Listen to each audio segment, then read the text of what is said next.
বাংলাদেশের মেয়েদের ইকুয়ালিটি বলে একটা কথা আছে, তো সেটাকে উভয় আন্দোলনে নামবে একসাথে বাদ দিয়ে অংশগ্রহণ করবে, এটাই তো কাম্য।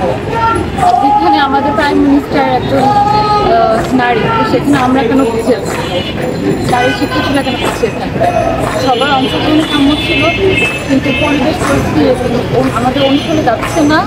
সেক্ষেত্রে আমাদের প্রধানমন্ত্রীর কাছে আমাদের এটাই কামনা থাকবে যে সেফটি ইস্যু, মেয়েদের যে সেফটি ইস্যুসগুলো, সিকিউরিটিগুলো, এই জিনিসগুলো সেগুলো। তো এই আপনারা যে এগিয়ে এসেছেন, আপনাদের এই আশার প্রেরণা বা শক্তি বলেন, অনুপ্রেরণা বলেন, এটা আসলে আপনারা কোথা থেকে পেয়েছেন বা কোথা থেকে? আমাদের হিস্ট্রি থেকে। আমাদের হিস্ট্রি যদি আমরা দেখি 1952 সালে দুনিয়াতে আমরাই একমাত্র কান্ট্রি যারা ভাষা তুমি যুদ্ধ, তো সেই বাংলাদেশের স্বাধীন বাংলাদেশে কেন আজকে এরকম হবে? 2024 আজকে কেন এরকম হবে? আমাদের হিস্ট্রি থেকে আমাদের অনুপ্রেরণা, এটা আমাদের কতটুকু আশাবাদী যে আপনাদের দাবি বা আপনাদের অধিকার আপনারা আদায় করতে পারবেন?